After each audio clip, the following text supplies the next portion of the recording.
ಕಲ್ಪನೆ ಮಾಡ್ಕೊಳ್ಳಿ. ಈಗೊಬ್ಬ ಯುವಕ ಇದ್ದಾನೆ ಅನ್ಕೊಳ್ಳಿ, ಬಹಳ ಸುಶಿಕ್ಷಿತ, ಹಾಗೆ ಆಧ್ಯಾತ್ಮಿಕವಾಗಿ ಅತ್ಯಂತ ಗಟ್ಟಿಯಾದ ಅಡಿಪಾಯ ಇರೋನು. ಸರಿ. ಪ್ರಾಚೀನ ಗ್ರಂಥಗಳಲ್ಲಿ ಹೇಳಿರುವ ಹಾಗೆ ತನ್ನ ನಿತ್ಯ ಕರ್ಮಗಳನ್ನು ಅಂದ್ರೆ ತನ್ನ ಧರ್ಮವನ್ನು ಬಹಳ ಶ್ರದ್ಧೆಯಿಂದ ಪಾಲಿಸ್ತಾ ಇದ್ದಾನೆ. ಆದರೆ ಅವನು ಯಾವುದಾದ್ರೂ ಆಧುನಿಕ ಮ್ಯಾಟ್ರಿಮೋನಿ ಆಪ್ ತೆಗೆದ್ರೆ ಅಂದ್ರೆ ಅವನಿಗೊಂದು ಮ್ಯಾಚ್ ಕೂಡ ಸಿಗೋದಿಲ್ಲ. ಓಹೋ, ಒಂದು ಕೂಡ ಸಿಗೋದಿಲ್ವಾ? ಹೌದು, ಒಂದೂ ಕೂಡ ಸಿಗಲ್ಲ. ಯಾಕೆ ಗೊತ್ತಾ? ಏಕೆಂದ್ರೆ ಆ ಆಧುನಿಕ ತಂತ್ರಜ್ಞಾನದ ಫಿಲ್ಟರ್ಗಳಲ್ಲಿ ಈ ಆಧ್ಯಾತ್ಮಿಕ ಆಳ ಅಥವಾ ಪ್ರಾಮಾಣಿಕತೆ, ಆಂತರಿಕ ಶಾಂತಿ ಇಂತಹ ಆಯ್ಕೆಗಳೇ ಇರೋದಿಲ್ಲ. ಖಂಡಿತ. ಅಲ್ಲಿರೋದು ಬರೀ ಸಂಬಳ, ಎತ್ತರ, ಜಾತಿ ಇಂಥವು ಮಾತ್ರ ಅಲ್ವಾ? ನಿಖರವಾಗಿ. ಇಂದಿನ ನಮ್ಮ ಈ ಆಳವಾದ ಚರ್ಚೆಯಲ್ಲಿ ನಾವು ಬರೋಬ್ಬರಿ 800 ಪುಟಗಳ 2 ಸಂಪುಟಗಳ ಒಂದು ಬೃಹತ್ ಪ್ರಾಚೀನ ಆಚರಣೆಯ ಕೈಪಿಡಿಯ ಒಳಗೆ ಇಳಿಯಲಿದ್ದೇವೆ. ವಿಶೇಷ ಏನು ಅಂದ್ರೆ, ಇಂದಿನ ಯುವಕರು ಎದುರಿಸ್ತಿರುವ ಈ ಪ್ರಾಯೋಗಿಕ ವಿವಾಹ ಸಮಸ್ಯೆಗೆ ಅಥವಾ ಈ ಆಧುನಿಕ ಡೇಟಿಂಗ್ ಬಿಕ್ಕಟ್ಟಿಗೆ ಒಂದು ನಿಖರವಾದ ಕಾಸ್ಮಿಕ್ ಆಲ್ಗೋರಿದಮ್ ಈ ಗ್ರಂಥದಲ್ಲಿದೆ ಅಂತ ಇದು ಹೇಳುತ್ತದೆ. ಮೇಲ್ನೋಟಕ್ಕೆ ಇದನ್ನ ಕೇಳಿದಾಗ ಪ್ರಾಚೀನ ಆಚರಣೆಗೂ ಮತ್ತು ಇಂದಿನ ಮ್ಯಾಟ್ರಿಮೊನಿ ಸಮಸ್ಯೆಗೂ ಎಲ್ಲಿಂದೆಲ್ಲಿಯ ಸಂಬಂಧ ಅಂತ ಅನ್ನಿಸಬಹುದು. ಇದೇನೋ ವಿಚಿತ್ರ ಕಲ್ಪನೆ ಅಂತನೂ ದೂರ ಇಡಬಹುದು.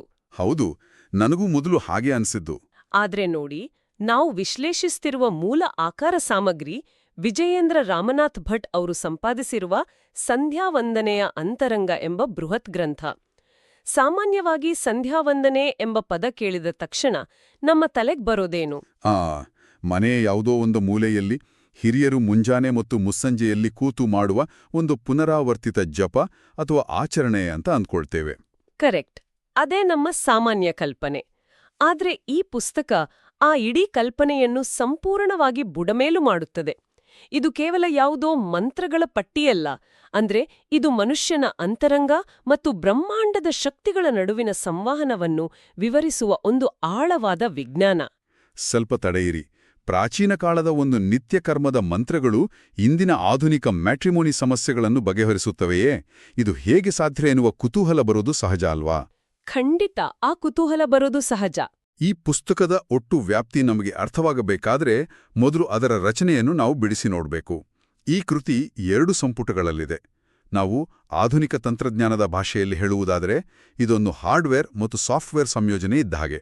ಬಹಳ ಅದ್ಭುತವಾದ ಹೋಲಿಕೆ ಇದು. ಹೌದು. ಈಗ ನಾವು ಮೊಬೈಲ್ ಫೋನ್ ಬಳಸುವಾಗ ಅದರೊಳಗಿನ ಪ್ರೊಸೆಸರ್, ಮೈಕ್ರೋಫೋನ್, ಸ್ಕ್ರೀನ್ ಇವೆಲ್ಲವೂ ಭೌತಿಕ ಹಾರ್ಡ್ವೇರ್. ಆದರೆ ಅದರೊಳಗೆ ಆಪರೇಟಿಂಗ್ ಸಿಸ್ಟಮ್ ಅಥವಾ ಸಾಫ್ಟ್ವೇರ್ ಇಲ್ಲದಿದ್ದರೆ ಆ ಫೋನ್ ಕೇವಲ ಒಂದು ಗಾಜು ಮತ್ತು ಪ್ಲಾಸ್ಟಿಕ್ನ ನಿರ್ಜೀವ ಪೆಟ್ಟಿಗೆ ಅಲ್ವಾ? ಆ ಹೋಲಿಕೆ ಈ ಗ್ರಂಥದ ವಿನ್ಯಾಸವನ್ನು ಅರ್ಥಮಾಡಿಕೊಳ್ಳಲು ಅತ್ಯಂತ ಸೂಕ್ತವಾಗಿದೆ. ಪುಸ್ತಕದ ಸಂಪುಟ 1 ಭಕ್ತಿಯುಕ್ತ ಕರ್ಮಯೋಗ ಅಂತ ಕರೆಯಲಾಗಿದೆ. ಅಂದ್ರೆ ಇದು ಹಾರ್ಡ್ವೇರ್? ಹೌದು, ಇದು ಸಂಪೂರ್ಣವಾಗಿ ಹಾರ್ಡ್ವೇರ್ ಇದ್ದಂತೆ. ಅಂದ್ರೆ ನೋಡಿ, ಒಬ್ಬ ವ್ಯಕ್ತಿ ಹೇಗೆ ಕೂರ್ಬೇಕು, ಯಾವ ದಿಕ್ಕಿಗೆ ಮುಖ ಮಾಡಬೇಕು, ಜಲತರ್ಪಣವನ್ನು ಹೇಗೆ ಬಿಡಬೇಕು ಎನ್ನುವ ಭೌತಿಕ ವಿಧಿವಿಧಾನಗಳನ್ನು ಇದು ವಿವರಿಸುತ್ತದೆ. ಇನ್ನು ಸಂಪುಟ 2 ಭಕ್ತಿಯುಕ್ತ ಜ್ಞಾನಯೋಗ.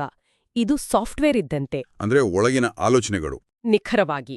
ನಾವು ಆ ಭೌತಿಕ ಕರ್ಮವನ್ನು ಮಾಡುವಾಗ ನಮ್ಮ ಮನಸ್ಸಿನ ಒಳಗೆ ಯಾವ ಯೋಚನೆ ಇರಬೇಕು, ನಾವು ಯಾವ ತತ್ವವನ್ನು ಅನುಸಂಧಾನ ಮಾಡಬೇಕು, ಅಂದ್ರೆ ಧ್ಯಾನ ಅಥವಾ ಆಳವಾದ ಚಿಂತನೆ ಮಾಡಬೇಕು ಅನ್ನೋದನ್ನ ಇದು ಸ್ಪಷ್ಟಪಡಿಸುತ್ತದೆ. ಆಂತರಿಕ ಅರಿವು ಅಥವಾ ಜ್ಞಾನವಿಲ್ಲದೆ ಮಾಡುವ ಆಚರಣೆ ಕೇವಲ ಯಾಂತ್ರಿಕವಾಗುತ್ತದೆ. ಅಂದ್ರೆ ಪ್ರಾಣ ಇಲ್ಲದ ದೇಹ ಇದ್ದ ಹಾಗೆ. ಹೌದು. ಹಾಗಾಗಿ ಈ 2 ಸಂಪುಟಗಳು ಸ್ವತಂತ್ರವಾಗಿದ್ದರೂ ಒಂದಕ್ಕೊಂದು ಸಂಪೂರ್ಣವಾಗಿ ಪೂರಕವಾಗಿವೆ. ಕರ್ಮ ಮತ್ತು ಜ್ಞಾನದ ಈ ಸಮತೋಲನವೇ ಈ ಗ್ರಂಥದ ಮೂಲಭೂತ ಆಧಾರ. ಇದೇ ಹಿನ್ನೆಲೆಯಲ್ಲಿ ಈ ಗ್ರಂಥದ ಆರಂಭದಲ್ಲಿ ಶ್ರೀಮದ್ ವಿದ್ಯಾಧೀಶ ತೀರ್ಥ ಶ್ರೀಪಾದ ವಡೇರ್ಸ್ವಾಮಿಯವರ ಆಶೀರ್ವಚನದಲ್ಲಿ ಬರುವ ಒಂದು ಅದ್ಭುತ ವಾಕ್ಯ ಇದೆ. ಹೌದು, ಆ ಮರದ ಹೋಲಿಕೆ ಅಲ್ವಾ? ಅದೇ, ಬ್ರಾಹ್ಮಣನು ಒಂದು ವೃಕ್ಷದಂತೆ, ಇದರ ಬೇರು ಸಂಧ್ಯಾವಂದನೆ, ವೇದಗಳು ಈ ವೃಕ್ಷದ ಶಾಖೆಗಳು, ಧರ್ಮ ಕರ್ಮಗಳು ಈ ವೃಕ್ಷದ ಎಲೆಗಳು ಅಂತ ಹೇಳಿದ್ದಾರೆ. ಆದರೆ ಇಲ್ಲೊಂದು ಪ್ರಶ್ನೆ ಕಾಡುತ್ತೆ. ನಾನೀಗ ವಾದಕ್ಕೋಸ್ಕರ ಕೇಳ್ತೇನೆ. ಕೇಳಿ. ಒಬ್ಬ ವ್ಯಕ್ತಿ ಹೇಳಬಹುದು, ನಾನು ಈ ಬೇರು, ಆಚರಣೆ ಅಥವಾ ನಿತ್ಯ ಕರ್ಮಗಳ ಬಗ್ಗೆ ತಲೆಕೆಡಿಸಿಕೊಳ್ಳುವುದಿಲ್ಲ. ನಾನು ನೇರವಾಗಿ ವೇದಗಳನ್ನು ಓದುತ್ತೇನೆ, ಸಮಾಜದಲ್ಲಿ ದಾನಧರ್ಮ ಮಾಡುತ್ತೇನೆ, ಒಳ್ಳೆಯವನಾಗಿರುತ್ತೇನೆ ಅಂತ. ಅಂದ್ರೆ ಕೇವಲ ಎಲೆಗಳು ಮತ್ತು ಹಣ್ಣುಗಳ ಬಗ್ಗೆ ಮಾತ್ರ ಗಮನ ಹರಿಸುತ್ತೇನೆ ಅಂದ್ರೆ ಅದೇಕೆ ಸಾಲದು? ಇದು ಇಂದಿನ ಕಾಲದಲ್ಲಿ ಬಹಳಷ್ಟು ಜನ ಕೇಳುವ ಪ್ರಶ್ನೆ. ಹೌದು. ನೈಜ ಪ್ರಪಂಚದ ಉದಾಹರಣೆ ತೆಗೆದುಕೊಂಡ್ರೆ ಮರಕ್ಕೆ ಬೇರೆ ಇಲ್ಲದಿದ್ರೆ ನಾವು ಎಷ್ಟೇ ನೀರು ಹಾಕಿದರೂ ಗೊಬ್ಬರ ಹಾಕಿದರೂ ಆ ಮರದ ಎಲೆಗಳು ಹೇಗೆ ಚಿಗುರಲು ಸಾಧ್ಯ? ಕೇವಲ ಸಮಾಜಮುಖಿ ಕೆಲಸಗಳನ್ನು ಮಾಡಿದರೆ ಸಾಲದೆ ಈ ನಿರ್ದಿಷ್ಟ ಆಚರಣೆಯೇಕೆ ಕಡ್ಡಾಯ? ಈ ಗ್ರಂಥವು ಆ ಪ್ರಶ್ನೆಗೆ ಅತ್ಯಂತ ತಾರ್ಕಿಕವಾದ ವಿವರಣೆಯನ್ನು ನೀಡುತ್ತದೆ. ಆ ಮರದ ಉದಾಹರಣೆಯನ್ನೇ ನಾವು ಸ್ವಲ್ಪ ಆಳವಾಗಿ ನೋಡೋಣ. ಎಲೆಗಳು ಎಷ್ಟೇ ಹಸಿರಾಗಿರಲಿ, ಹಣ್ಣುಗಳು ಎಷ್ಟೇ ರುಚಿಯಾಗಿರಲಿ, ಆ ಮರ ಬದುಕಿರುವುದು ಕಣ್ಣಿಗೆ ಕಾಣದ ಭೂಮಿಯ ಒಳಗಿನ ಬೇರುಗಳಿಂದ ಅಲ್ವಾ? ಖಂಡಿತ, ಬೇರುಗಳೇ ಆಧಾರ. ಬೇರುಗಳು ಭೂಮಿಯ ಆಳಕ್ಕಿಳಿದು ಕಣ್ಣಿಗೆ ಕಾಣದ ಖನಿಜಗಳನ್ನು, ನೀರನ್ನು ಮತ್ತು ಪೋಷಕಾಂಶಗಳನ್ನು ಹೀರಿಕೊಳ್ಳುತ್ತವೆ. ಅದೇ ರೀತಿ ಸಂಧ್ಯಾವಂದನೆ ಎಂಬುದು ಕೇವಲ ಯಾವುದೋ ಒಂದು ಗುಂಪಿನ ಶಿಸ್ತಲ್ಲ. ಅದು ಬ್ರಹ್ಮಾಂಡದಿಂದ ಅಂದ್ರೆ ಕಾಸ್ಮೋಸ್ನಿಂದ ನೇರವಾಗಿ ಆಧ್ಯಾತ್ಮಿಕ ಚೈತನ್ಯವನ್ನು ಹೀರಿಕೊಳ್ಳುವ ಒಂದು ವೈಜ್ಞಾನಿಕ ಪ್ರಕ್ರಿಯೆ.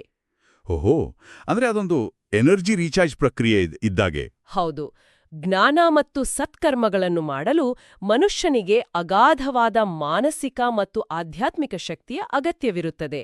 ಆ ಶಕ್ತಿಯನ್ನು ಪ್ರತಿದಿನ ರೀಚಾರ್ಜ್ ಮಾಡಿಕೊಳ್ಳುವ ಪ್ರಕ್ರಿಯೆಯೇ ಈ ನಿತ್ಯಕರ್ಮ. ಬೇರು ಇಲ್ಲದೆ ಕೇವಲ ಎಲೆಗಳಿಗೆ ಬಣ್ಣ ಬಳೆದರೆ ಅದು ಹೇಗೆ ಒಣಗಿ ಹೋಗುತ್ತದೆಯೋ ಹಾಗೆಯೇ ಮೂಲಭೂತ ಆಧ್ಯಾತ್ಮಿಕ ಸಂಪರ್ಕವಿಲ್ಲದೆ ಮಾಡುವ ಯಾವುದೇ ಸತ್ಕರ್ಮಗಳು ಕಾಲಾನಂತರದಲ್ಲಿ ಕೇವಲ ಅಹಂಕಾರದ ಪ್ರದರ್ಶನವಾಗಿ ಬದಲಾಗುತ್ತವೆ ಅಥವಾ ನಿಷ್ಫಲವಾಗುತ್ತವೆ ಅಂತ ಈ ಸಂಪುಟಗಳು ಎಚ್ಚರಿಸುತ್ತವೆ. ಖಂಡಿತ. ಸರಿ, ಈ ಬೇರಿನ ವ್ಯವಸ್ಥೆ ಮರವನ್ನು ನೈಜ ಪ್ರಪಂಚದಲ್ಲಿ ಬದುಕಲು, ಆಧ್ಯಾತ್ಮಿಕ ಶಕ್ತಿಯನ್ನು ಉಳಿಸಿಕೊಳ್ಳಲು ಪೋಷಿಸುತ್ತದೆ ಎಂದು ಇಟ್ಟುಕೊಳ್ಳೋಣ. ಹಾಗಾದರೆ ನಮ್ಮ ಚರ್ಚೆಯ ಆರಂಭದಲ್ಲಿ ನಾವು ಮಾತನಾಡಿದ ಆ ಯುವಕನಿಗೆ, ಅಂದರೆ ಆಧುನಿಕ ಪ್ರಪಂಚದ ವಾಸ್ತವಿಕ ಸಮಸ್ಯೆಗಳನ್ನು ಎದುರಿಸುತ್ತಿರುವನಿಗೆ ಈ ಪ್ರಾಚೀನ ಬೇರು ಹೇಗೆ ಸಹಾಯ ಮಾಡುತ್ತದೆ? ಇಲ್ಲಿಂದಲೇ ವಿಷಯ ಬಹಳ ಆಸಕ್ತಿದಾಯಕವಾಗುವುದು. ಹೌದು. ನಾವು ಗ್ರಂಥದ ಸಂಪುಟ 2 ಪರ್ವ 7 ಅಧ್ಯಾಯ 4ನೇ ಭಾಗಕ್ಕೆ ಗಮನ ಹರಿಸಿದಾಗ ನಾವು ಸಂಪೂರ್ಣವಾಗಿ ಒಂದು ಹೊಸ ಆಧುನಿಕ ಪ್ರಪಂಚದ ಬಿಕ್ಕಟ್ಟಿನ ಬಳಿ ಬಂದು ನಿಲ್ಲುತ್ತೇವೆ. ಅಲ್ಲಿ ಗಾಯತ್ರಿ ಮಂತ್ರ ಮತ್ತು ಪ್ರಾರ್ಥನೆಯ ಮೂಲಕ ಮದುವೆಯ ಸಮಸ್ಯೆಗೆ ಹೇಗೆ ಪರಿಹಾರ ಕಂಡುಕೊಳ್ಳಬಹುದು ಎಂಬುದನ್ನು ಚರ್ಚಿಸಲಾಗಿದೆ. ಹೌದು. ಈ ಪುಸ್ತಕವು ಸಮಾಜದ ಒಂದು ವಾಸ್ತವಿಕ ಚಿತ್ರಣವನ್ನು ಯಾವುದೇ ಮುಚ್ಚುಮರೆಯಿಲ್ಲದೆ ತೆರೆದಿಡುತ್ತದೆ. ನಿಜ. ಇಂದಿನ ಆಧುನಿಕ ಕನ್ಯೆಯರು ಸಹಜವಾಗಿಯೇ ಸೌಕರ್ಯ, ಐಷಾರಾಮಿ ಜೀವನ, ಸ್ವಚ್ಛಂದತೆ ಮತ್ತು ಬಲವಾದ ಆರ್ಥಿಕ ಭದ್ರತೆಯನ್ನು ಬಯಸುತ್ತಿದ್ದಾರೆ ಎನ್ನುವುದನ್ನು ಗ್ರಂಥ ಗುರುತಿಸುತ್ತದೆ. ಇದರ ಪರಿಣಾಮವಾಗಿ ಏನಾಗ್ತಿದೆ ಅಂದರೆ, ಧಾರ್ಮಿಕ ಸಾಧನೆ, ಪೌರೋಹಿತ್ಯ, ಪಾಠ ಪ್ರವಚನ ಅಥವಾ ಕೇವಲ ಆಧ್ಯಾತ್ಮಿಕ ಮಾರ್ಗದಲ್ಲಿ ನಡೆಯುತ್ತಿರುವ ಹುಡುಗರನ್ನು ಅವರು ವಿವಾಹವಾಗಲು ಒಪ್ಪುತ್ತಿಲ್ಲ. ಹೌದು, ಇದು ಇಂದಿನ ಸಾಮಾಜಿಕ ವಾಸ್ತವ. ಮತ್ತು ವಿಶೇಷ ಅಂದ್ರೆ, ಈ ವಾಸ್ತವವನ್ನು ಗ್ರಂಥವು ಯಾವುದೇ ಪೂರ್ವಾಗ್ರಹ ಇಲ್ಲದೆ, ಯಾರನ್ನೂ ಟೀಕಿಸದೆ, ಕೇವಲ ಒಂದು ಸಾಮಾಜಿಕ ಬದಲಾವಣೆಯಾಗಿ ತಟಸ್ಥವಾಗಿ ದಾಖಲಿಸುತ್ತದೆ. ಆದರೆ ಇದರಿಂದಾಗಿ ತಮ್ಮ ಜೀವನವನ್ನು ಧರ್ಮದ ಹಾದಿಯಲ್ಲಿ ಮುನ್ನಡೆಸುತ್ತಿರುವ ಸಾಧಕ ಯುವಕರಿಗೆ ಮದುವೆಯಾಗಲು ಕನ್ಯೆಯರು ಸಿಗದೆ ಭಾರಿ ದೊಡ್ಡ ಸಮಸ್ಯೆ ಎದುರಾಗಿದೆ ಎಂಬುದನ್ನು ಇದು ಎತ್ತಿ ತೋರಿಸುತ್ತದೆ. ಈ ಸಾಮಾಜಿಕ ವಾಸ್ತವದ ಜೊತೆಗೆ ನಾವು ಮತ್ತೊಂದು ಕೋನವನ್ನು ಅರ್ಥ ಮಾಡ್ಕೊಳ್ಬೇಕು ನೋಡಿ. ಇಂದಿನ ಮಾರುಕಟ್ಟೆ ಬಂದು ಭೌತಿಕ ಯಶಸ್ಸನ್ನು ಮಾತ್ರ ಅಳೆಯುತ್ತದೆ. ಆದರೆ ಈ ಯುವಕರು ಆಂತರಿಕ ಯಶಸ್ಸಿನ ಬೆನ್ನೇರಿದ್ದಾರೆ. ಇದು ಮೌಲ್ಯಗಳ ನಡುವಿನ ಘರ್ಷಣೆ. ಆದರೆ ಇಲ್ಲಿ ಗ್ರಂಥವು ಈ ಸಮಸ್ಯೆಯನ್ನು ಕೇವಲ ಸಾಮಾಜಿಕ ದೃಷ್ಟಿಕೋನದಿಂದ ನೋಡುವುದಿಲ್ಲ, ಬದಲಾಗಿ ತಾತ್ವಿಕವಾಗಿ ವಿಶ್ಲೇಷಿಸುತ್ತದೆ. ಅಲ್ಲಿಯೇ ನನಗೊಂದು ದೊಡ್ಡ ಸಂದೇಹ ಶುರುವಾಗೋದು. ಏನು ಸಂದೇಹ? ಈಗ ನೋಡಿ, ಈ ಯುವಕ ಅಷ್ಟು ಆಧ್ಯಾತ್ಮಿಕವಾಗಿ ಮುಂದುವರೆದಿದ್ದಾನೆ, ಜ್ಞಾನಾರ್ಜನೆ ಮಾರುತ್ತಿದ್ದಾನೆ ಎಂದ್ರೆ ಅವನಿಗೆ ಈ ಮದುವೆಯ ಹಂಗೇಕೆ? ಅವನು ಹಾಗೇ ಬ್ರಹ್ಮಚಾರಿಯಾಗಿ ಇರಬಹುದಲ್ವೇ? ಸಂಸಾರದ ಜಂಜಾಟ ಬಿಟ್ಟು ಸನ್ಯಾಸ ಸ್ವೀಕರಿಸಬಹುದಲ್ಲವೇ? ಈ ಹೆಳ್ಳು ಸಿಗುತ್ತಿಲ್ಲ ಎನ್ನುವ ತಲೆಬೀಸಿ ಆತನ ಆಧ್ಯಾತ್ಮಿಕ ಸಾಧನೆಗೆ ಏಕೆ ಬೇಕು ಅಂತ? ಇದು ಮೇಲ್ನೋಟಕ್ಕೆ ಅತ್ಯಂತ ಸಮಂಜಸವಾದ ಪ್ರಶ್ನೆ. ಆದರೆ ಹಿಂದೂ ಸನಾತನ ಧರ್ಮದ ಚೌಕಟ್ಟಿನಲ್ಲಿ ಎಲ್ಲರಿಗೂ ಸನ್ಯಾಸ ಸ್ವೀಕರಿಸುವ ಮಾನಸಿಕ ಪಕ್ವತೆ ಅಥವಾ ಅರ್ಹತೆ ಇರುವುದಿಲ್ಲ. ಬಹುಪಾಲು ಜನರಿಗೆ ಗೃಹಸ್ಥಾಶ್ರಮವೇ ಜೀವನದ ಮೂಲಾಧಾರ. ಅಂದ್ರೆ ಮದುವೆ ಆಗ್ಲೇಬೇಕು ಅಂತನಾ? ಗ್ರಂಥವು ಬಹಳ ಸ್ಪಷ್ಟವಾಗಿ ಹೇಳುತ್ತದೆ. ಗೃಹಸ್ಥ ಧರ್ಮದ ಅನುಭವವಿಲ್ಲದೆ, ಅದರೊಳಗಿನ ಕಷ್ಟ ಸುಖ, ಕರ್ತವ್ಯ ಮತ್ತು ಜವಾಬ್ದಾರಿಗಳನ್ನು ನಿಭಾಯಿಸದೆ ಜೀವನದ ಸಾಧನೆ ಪೂರ್ಣವಾಗುವುದಿಲ್ಲ. ಗೃಹಸ್ಥಾಶ್ರಮ ಎನ್ನುವುದು ಕೇವಲ ಭೌತಿಕ ಆಸೆಗಳನ್ನು ತೀರಿಸಿಕೊಳ್ಳುವ ಒಂದು ವ್ಯವಸ್ಥೆಯಲ್ಲ, ಅದೊಂದು ಅಗ್ನಿಕುಂಡ. ಅಗ್ನಿಕುಂಡ ಹೇಗೆ? ಇತರರಿಗಾಗಿ ತ್ಯಾಗ ಮಾಡುವುದು, ಜವಾಬ್ದಾರಿ ಹೊರುವುದು, ಕಷ್ಟಗಳನ್ನು ಸಹಿಸಿಕೊಳ್ಳುವುದು ಇವೆಲ್ಲವೂ ಮನುಷ್ಯನ ಅಹಂಕಾರವನ್ನು ಕರಗಿಸುವ ಪ್ರಕ್ರಿಯೆಗಳು. ಅಂದ್ರೆ ಮೋಕ್ಷದ ಹಾದಿಗೆ ಗೃಹಸ್ಥಾಶ್ರಮ ಕೂಡ ಒಂದು ಕಡ್ಡಾಯವಾದ ಅತ್ಯಂತ ಪ್ರಮುಖವಾದ ಮೆಟ್ಟಿಲು. ಓಹೋ, ಈಗ ಅರ್ಥವಾಯ್ತು. ಹಾಗಾಗಿ ಈ ಮದುವೆಯ ಸಮಸ್ಯೆ ಕೇವಲ ಭೌತಿಕವಾದದ್ದಲ್ಲ, ಅದು ಆ ಯುವಕರ ಮುಂದಿನ ಆಧ್ಯಾತ್ಮಿಕ ಪ್ರಗತಿಗೆ ಬಿದ್ದಿರುವ ಅತಿದೊಡ್ಡ ತಡೆಗೋಡೆ. ಆದ್ದರಿಂದಲೇ ಈ ಬಿಕ್ಕಟ್ಟನ್ನು ಬಗೆಹರಿಸಲು ಸೂರ್ಯನಾರಾಯಣನಲ್ಲಿ ಗಾಯತ್ರಿ ಮಂತ್ರದ ಮೂಲಕ ಪ್ರಾರ್ಥನೆ ಮಾಡುವುದರ ಮಹತ್ವವನ್ನು ಈ ಗ್ರಂಥ ಅಷ್ಟು ಗಂಭೀರವಾಗಿ ವಿಶ್ಲೇಷಿಸುತ್ತದೆ. ಹಾಗಾದ್ರೆ ಈ ಅನುಸಂಧಾನ ಪ್ರಕ್ರಿಯೆಯನ್ನು ಓದಿದಾಗ ನನಗನಿಸಿದು, ದೇವರೆಂದರೆ ಕೇವಲ ಗುಡಿಯಲ್ಲಿ ಕುಳಿತು ಕೈಮುಗಿದ ತಕ್ಷಣ ವರ ಕೊಡುವ ಒಂದು ಕಾಲ್ಪನಿಕ ಶಕ್ತಿಯಲ್ಲ ಅಂತ. ಖಂಡಿತ ಅಲ್ಲ. ಬದಲಾಗಿ ಭಗವಂತನೇ ಒಂದು ಬೃಹತ್ ಕಾಸ್ಮಿಕ್ ಮ್ಯಾಟ್ರಿಮೋನಿ ಅಲ್ಗಾರಿದಮ್ ಅನ್ನು ರನ್ ಮಾಡ್ತಾನೆ ಅನಿಸ್ತೊಡಗಿತು. ನಾವು ಆಧುನಿಕ ಮ್ಯಾಟ್ರಿಮೋನಿ ಸೈಟ್ಗಳಲ್ಲಿ ವಯಸ್ಸು, ಎತ್ತರ, ಜಾತಿ, ಸಂಬಳ ಎಂದು ಫಿಲ್ಟರ್ಗಳನ್ನು ಹಾಕಿ ಮ್ಯಾಚ್ ಹುಡುಕ್ತೀವಲ್ಲ. ಹೌದು ಹೌದು. ಆದರೆ ಭಗವಂತ ಇಡೀ ಬ್ರಹ್ಮಾಂಡದ ಮಟ್ಟದಲ್ಲಿ ಜನ್ಮಾಂತರದ ಡೇಟಾವನ್ನಿಟ್ಟುಕೊಂಡು ಅತ್ಯಂತ ಸಂಕೀರ್ಣವಾದ ಲೆಕ್ಕಾಚಾರದ ಮೂಲಕ ಈ ಮ್ಯಾಚ್ ಮೇಕಿಂಗ್ ಮಾಡುತ್ತಾನೆ ಎನ್ನುವ ಅದ್ಭುತ ಚಿತ್ರಣ ಈ ಪುಸ್ತಕದಲ್ಲಿ ಸಿಗ್ತದೆ. ಆ ಅಲ್ಗಾರಿಥಮ್ ಹೋಲಿಕೆ ಈ ಇಡೀ ಪ್ರಕ್ರಿಯೆಯನ್ನು ಅರ್ಥಮಾಡಿಕೊಳ್ಳಲು ಅತ್ಯುತ್ತಮವಾದ ಮಾರ್ಗ. ಗ್ರಂಥದ ಆಧಾರದ ಮೇಲೆ ನಾವು ಈ ಕಾಸ್ಮಿಕ್ ಅಲ್ಗಾರಿದಮ್ ಹೇಗೆ ಕೆಲಸ ಮಾಡ್ತದೆ ಎಂದು ಬಿಡಿಸಿಟ್ರೆ ಅದು ಅತ್ಯಂತ ಬೆರಗುಗೊಳಿಸುವ ಹಂತಗಳನ್ನು ಹೊಂದಿದೆ. ಯಾವ ರೀತಿ?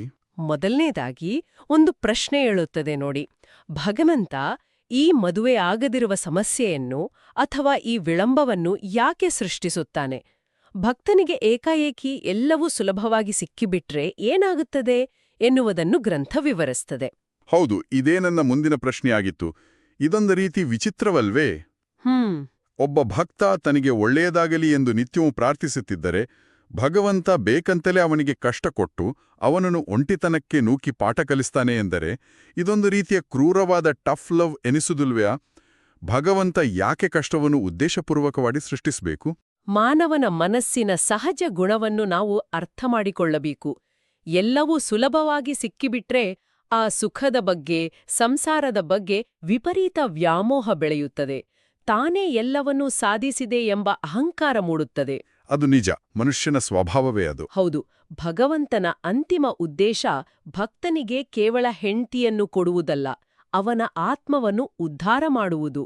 ಹಾಗಾಗಿ ಮೊದಲು ಜೀವನದಲ್ಲಿ ಕಷ್ಟಗಳನ್ನು, ಒಂಟಿತನವನ್ನು ಸೃಷ್ಟಿಸಿ ಅವರಲ್ಲಿ ಒಂದು ಹಂತದ ವೈರಾಗ್ಯ ಅಥವಾ ಪ್ರಾಪಂಚಿಕ ವಿಚಾರಗಳ ಬಗ್ಗೆ ಅನಾಸಕ್ತಿ ಬರುವಂತೆ ಮಾಡುತ್ತಾನೆ. ಅಂದ್ರೆ ಅಹಂಕಾರವನ್ನು ಮುರಿಯುವುದು. ವಿಕಾರವಾಗಿ ಒಮ್ಮೆ ಭಕ್ತನಲ್ಲಿ ಆ ಅಹಂಕಾರ ಕರಗಿ ಭಗವಂತನೇ ಗತಿ ಎಂಬ ಪಕ್ವತೆ ಬಂದ ಮೇಲೆ ಈ ಅಲ್ಗಾರಿದಮ್ ತನ್ನ ಎರಡನೇ ಹಂತಕ್ಕೆ, ಅಂದರೆ ಪರಿಹಾರದತ್ತ ಮುಖ ಮಾಡುತ್ತದೆ. ಇಲ್ಲಿ ಅತ್ಯಂತ ಸಂಕೀರ್ಣವಾದ ಡೇಟಾ ಪ್ರೊಸೆಸಿಂಗ್ ಶುರುವಾಗುತ್ತದೆ. ಓಹೋ, ಡೇಟಾ ಪ್ರೊಸೆಸಿಂಗ್. ಹೌದು. ಪ್ರಾರಬ್ಧ ಕರ್ಮ ಅಂದ್ರೆ ಹಿಂದಿನ ಜನ್ಮಗಳ ಕರ್ಮದ ಫಲ ಮತ್ತು ಋಣಾನುಬಂಧಗಳಿಗೆ, ಅಂದರೆ ಹಿಂದಿನ ಜನ್ಮಗಳ ಋಣದ ಸಂಪರ್ಕಗಳಿಗೆ ಅನುಗುಣವಾಗಿ ಲೆಕ್ಕಾಚಾರಗಳು ನಡೆಯುತ್ತವೆ. ಅಂದರೆ ಪ್ರಾರಬ್ಧ ಕರ್ಮ ಎನ್ನುವುದು ಹಿಸ್ಟಾರಿಕಲ್ ಡೇಟಾ ಮತ್ತು ಋಣಾನುಬಂಧ ಎನ್ನುವುದು ನೆಟ್ವರ್ಕ್ ಕನೆಕ್ಷನ್ ಇದ್ದಾಗೆ. ಹೌದು, ಸರಿಯಾಗಿ ಹೇಳಿದಿರಿ. ಎಲ್ಲೋ ಉತ್ತರದ ತುದಿಯಲ್ಲಿರುವ ಯಾವುದೋ ಹಳ್ಳಿಯ ಹುಡುಗ ಮತ್ತು ಮತ್ಯಾವುದೋ ದಕ್ಷಿಣದ ದಿಕ್ಕಿನಲ್ಲಿರುವ ಹುಡುಗಿ, ಇವರಿಬ್ಬರ ನಡುವೆ ಯಾವ ಭೌತಿಕ ಸಂಪರ್ಕವೂ ಇರುವುದಿಲ್ಲ. ಆದರೆ ಈ ಅಲ್ಗಾರಿದಮ್ ಇವರಿಬ್ಬರನ್ನು ಒಟ್ಟಿಗೆ ಸೇರಿಸಲು ಅವರಿಗೆ ಪರಿಚಯವೇ ಇಲ್ಲದ ಯಾವುದೋ ಅಪರಿಚಿತ ವ್ಯಕ್ತಿಗಳನ್ನ ಮಾರ್ಗದರ್ಶಕರನ್ನಾಗಿ ಅಥವಾ ಮಧ್ಯವರ್ತಿಗಳನ್ನಾಗಿ ಸೃಷ್ಟಿಸುತ್ತದೆ. ಇದ್ದಕ್ಕಿದ್ದಂತೆ ಯಾರೋ ಬಂದು ಅಲ್ಲಿ ಒಂದು ಒಳ್ಳೆ ಸಂಬಂಧವಿದೆ, ಹೋಗಿ ನೋಡಿ ಎಂದು ಹೇಳುತ್ತಾರೆ. ಇಬ್ಬರು ಅಪರಿಚಿತರನ್ನು ಭೇಟಿ ಮಾಡಿಸುವ ಆ ಕಾಸ್ಮಿಕ್ ವಿನ್ಯಾಸ ನಿಜಕ್ಕೂ ಅದ್ಭುತ. ಖಂಡಿತ. ಮತ್ತು ಈ ಪ್ರಕ್ರಿಯೆಯಲ್ಲಿ ಬರುವ ಮತ್ತೊಂದು ಅತ್ಯಂತ ಆಳವಾದ, ಬೆರಗುಗೊಳಿಸುವ ಅಂಶವೆಂದರೆ ಸಂಕರ್ಷಣ ತತ್ವ. ಕೇವಲ ಪ್ರೊಫೈಲ್ ಮ್ಯಾಚ್ ಮಾಡಿದ್ರೆ ಮದುವೆ ಆಗೋದಿಲ್ಲ ಅಲ್ವಾ? ಇಬ್ಬರ ನಡುವೆ ಒಪ್ಪಿಗೆ ಮೂಡಬೇಕು, ಆಕರ್ಷಣೆ ಹುಟ್ಟಬೇಕು. ಹೌದು, ಅದು ಬಹಳ ಮುಖ್ಯ. ಗ್ರಂಥವು ವಿವರಿಸುವಂತೆ ಭಗವಂತನು ತಾನೇ ಸಂಕರ್ಷಣ, ಅಂದರೆ ಆಕರ್ಷಿಸುವ ಶಕ್ತಿ. ಆ ರೂಪದಲ್ಲಿ ಆ ಹುಡುಗನ ದೇಹದೊಳಗೆ ಕುಳಿತುಕೊಳ್ಳುತ್ತಾನೆ. ಒಂದು ನಿಮಿಷ, ಭಗವಂತನೇ ಕುಳಿತುಕೊಳ್ಳುತ್ತಾನಾ? ಹೌದು. ಆತನ ಅಂಗಾಂಗಗಳಲ್ಲಿ ಒಂದು ರೀತಿಯ ಅಗೋಚರವಾದ ತೇಜಸ್ಸುನು, ಕಾಂತಿಯನ್ನು ತುಂಬುತ್ತಾನೆ. ಆ ತೇಜಸ್ಸಿನ ಪ್ರಭಾವದಿಂದ ಆ ಹುಡುಗಿಗೆ ಆತನ ಮೇಲೆ ಸಹಜವಾದ, ಬಲವಾದ ಆಕರ್ಷಣೆ ಉಂಟಾಗುವಂತೆ ಮಾಡುತ್ತಾನೆ. ಇದು ನಿಜಕ್ಕೂ ವಿಸ್ಮಯಕಾರಿಯಾಗಿದೆ. ಅಂದ್ರೆ ಭಗವಂತ ಕೇವಲ ಹೊರಗಿನಿಂದ ದಾರಿ ತೋರಿಸುವನಲ್ಲ, ಒಳಗಿನಿಂದ ಆಕರ್ಷಣೆಯ ರಸಾಯನಶಾಸ್ತ್ರವನ್ನು ಆತನೇ ನಿರ್ವಹಿಸ್ತಾನೆ ಎನ್ನುವುದು ಆಶ್ಚರ್ಯ. ಹೌದು. ಸರಿ, ಈ ಅಲ್ಗಾರಿದಮ್ ಕೆಲಸ ಮಾಡಿತು, ಮದುವೆ ನಿಶ್ಚಯವಾಗುವ ಪ್ರಕ್ರಿಯೆ ಶುರುವಾಯಿತು ಅಂದುಕೊಳ್ಳೋಣ. ಆದರೆ ನೈಜ ಜಗತ್ತಿನಲ್ಲಿ ಬರುವ ಅಡೆತಡೆಗಳು, ವಿಘ್ನಗಳ ಬಗ್ಗೆ ಏನು? ಪುಸ್ತಕದಲ್ಲಿ ಮದುವೆಗೆ ಬರುವ ಪಾಪಗಳನ್ನ ಅಥವಾ ಅಡೆತಡೆಗಳನ್ನು ಕಳೆಯುವ ಬಗ್ಗೆ ದೈವಿಕ ರೂಪಗಳ ಪ್ರಸ್ತಾಪವಿದೆಯಾ? ಹೌದು. ಅಲ್ಲಿ ನರಸಿಂಹ ಮತ್ತು ಸುಭದ್ರಾ ಪೂರ್ವಜ ಎನ್ನುವ ರೂಪಗಳ ಬಗ್ಗೆ ಉಲ್ಲೇಖವಿದೆ. ಆದರೆ ನನಗೊಂದು ಮೂಲಭೂತವಾದ ಗೊಂದಲವಿದೆ. ಮಂತ್ರ ಪಠಣ ಮಾಡುವುದರಿಂದ ಅಥವಾ ಪ್ರಾರ್ಥನೆ ಮಾಡುವುದರಿಂದ ಮತ್ತೊಬ್ಬರ ಮನಸ್ಸು, ಗ್ರಹಿಕೆ ಅಥವಾ ಪರಿಸ್ಥಿತಿ ಹೇಗೆ ಬದಲಾಗುತ್ತದೆ? ಅಂದ್ರೆ ಈ ಪುಸ್ತಕ ಯಾವುದಾದ್ರೂ ಮಾಂತ್ರಿಕ ವಿದ್ಯೆ ಅಥವಾ ಮ್ಯಾಜಿಕ್ ಬಗ್ಗೆ ಮಾತನಾಡ್ತಿದ್ಯಾ? ಒಬ್ಬ ಹುಡುಗ ಮಂತ್ರ ಹೇಳಿದ್ರೆ ಹುಡುಗಿಯ ಮನಸ್ಸು ತಾನಾಗಿಯೇ ಹೇಗೆ ಬದಲಾಗಲು ಸಾಧ್ಯ? ಇದು ಅತ್ಯಂತ ಪ್ರಮುಖವಾದ ಪ್ರಶ್ನೆ. ಈ ಗ್ರಂಥವು ಯಾವುದೇ ಮಾಂತ್ರಿಕ ವಿದ್ಯೆ, ವಶೀಕರಣ ಅಥವಾ ಗಾಳಿ ಮಂತ್ರದ ಬಗ್ಗೆ ಮಾತನಾಡುತ್ತಿಲ್ಲ. ಇದು ಸಂಪೂರ್ಣವಾಗಿ ಆಂತರಿಕ, ಮಾನಸಿಕ ಮತ್ತು ಆಧ್ಯಾತ್ಮಿಕ ರೂಪಾಂತರದ ಪ್ರಕ್ರಿಯೆ. ಅಂದ್ರೆ ಸೈಕೊಲಾಜಿಕಲ್ ಟ್ರಾನ್ಸ್ಫಾರ್ಮೇಷನ್. ಹೌದು. ಗ್ರಂಥದಲ್ಲಿ ವಿವರಿಸಿದಂತೆ ಮದುವೆಗೆ ಅಡೆತಡೆಗಳು ಬರುವುದು ನಮ್ಮದೇ ಹಿಂದಿನ ಪ್ರಾರಬ್ಧ ಕರ್ಮಗಳಿಂದ. ಆ ಕಣ್ಣಿಗೆ ಕಾಣದ ಅಡೆತಡೆಗಳನ್ನು, ನಕಾರಾತ್ಮಕ ಶಕ್ತಿಗಳನ್ನು ನಾಶ ಮಾಡಲು ಭಗವಂತನು ಉಗ್ರವಾದ ನರಸಿಂಹ ರೂಪದಲ್ಲಿ ಭಕ್ತನ ಅಂತರಂಗದಲ್ಲಿ ಕಾರ್ಯನಿರ್ವಹಿಸುತ್ತಾನೆ. ಓಹೋ. ನರಸಿಂಹ ಎಂದರೆ ನಮ್ಮೊಳಗಿನ ಭಯ ಮತ್ತು ಅಡೆತಡೆಗಳನ್ನು ಸೀಳಿ ಹಾಕುವ ಶಕ್ತಿ. ಹಾಗೆಯೇ ಮದುವೆ ನಿಶ್ಚಯವಾದಾಗ ಸುಭದ್ರಾ ಪೂರ್ವಜ ಅಂದರೆ ಸುಭದ್ರೆಯ ಅಣ್ಣ ಶ್ರೀಕೃಷ್ಣ ಆ ರೂಪದಲ್ಲಿ ಭಗವಂತ ಕಾರ್ಯನಿರ್ವಹಿಸುತ್ತಾನೆ.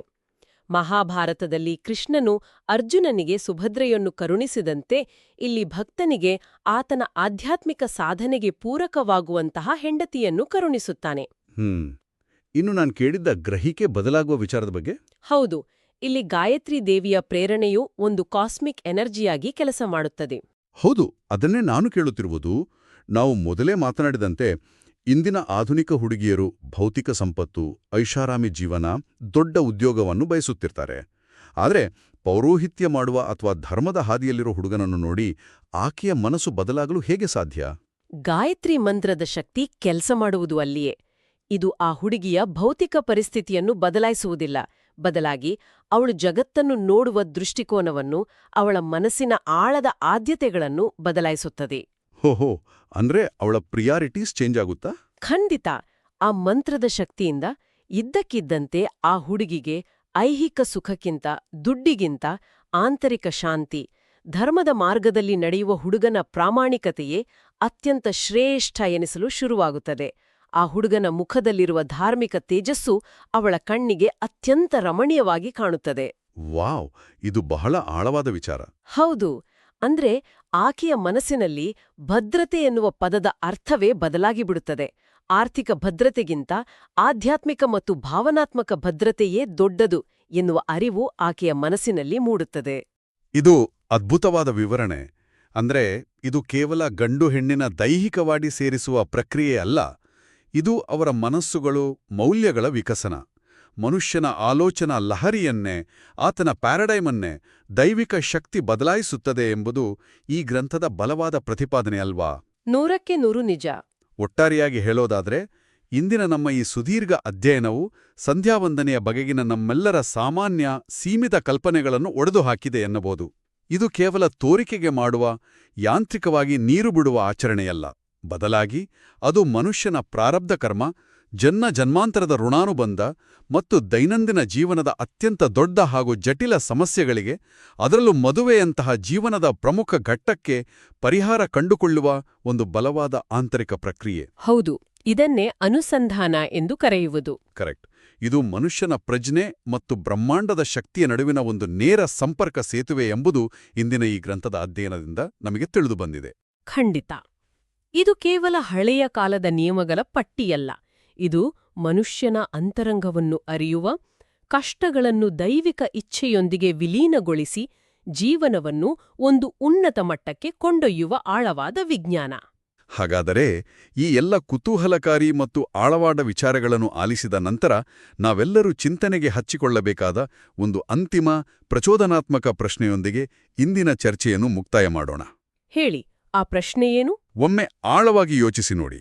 ಒಂದು ವೇಳೆ ನಮ್ಮ ಜೀವನದ ಅತ್ಯಂತ ದೊಡ್ಡ ನಿರ್ಧಾರವಾದ ನಮ್ಮ ಜೀವನ ಸಂಗಾತಿ ಆಯ್ಕೆಯಲ್ಲಿ ನಮ್ಮ ಪ್ರಾರಬ್ಧ ಕರ್ಮ, ಜನ್ಮ ಜನ್ಮಾಂತರದ ಋಣಾನುಬಂಧ ಮತ್ತು ಭಗವಂತನ ಆಕರ್ಷಣಾ ಶಕ್ತಿ ಅಂದ್ರೆ ಸಂಕರ್ಷಣಾ ಶಕ್ತಿ ಪ್ರಧಾನ ಪಾತ್ರ ವಹಿಸುತ್ತವೆ ಎಂದಾದರೆ, ನಾವು ಜೀವನದಲ್ಲಿ ಸಂಬಂಧಗಳನ್ನು ಹುಡುಕುವಾಗ, ಆರಿಸಿಕೊಳ್ಳುವಾಗ ನಾವು ನಮ್ಮದೇ ಆದ ಸ್ವತಂತ್ರ ಇಚ್ಛೆ ಅಥವಾ ಫ್ರೀವಿಲ್ಲನ್ನು ಹೊಂದಿದ್ದೇವೆ, ನಾವೇ ಎಲ್ಲವನ್ನೂ ನಮ್ಮ ಬುದ್ಧಿಯಿಂದ ನಿರ್ಧರಿಸುತ್ತಿದ್ದೇವೆ ಎಂಬುದು ಕೇವಲ ನಮ್ಮ ಅಹಂಕಾರದ ಭ್ರಮೆ? ಬಹಳ ಗಂಭೀರವಾದ ಪ್ರಶ್ನೆ ಇದು. ಅಥವಾ ನಾವೆಲ್ಲರೂ ಜನ್ಮ ಜನ್ಮಾಂತರಗಳ ಹಿಂದೆಯೇ ಬರೆಯಲ್ಪಟ್ಟ ಆ ಅಗೋಚರ ಕಾಸ್ಮಿಕ್ ಅಲ್ಗೋರಿದಮ್ನಲ್ಲಿ ಕೇವಲ ಬಲಕ್ಕೆ ಸ್ವೈಪ್ ಮಾಡುತ್ತಿರುವವರಷ್ಟೇನಾ? ಇದರ ಬಗ್ಗೆ ಯೋಚಿಸಿ ನೋಡಿ.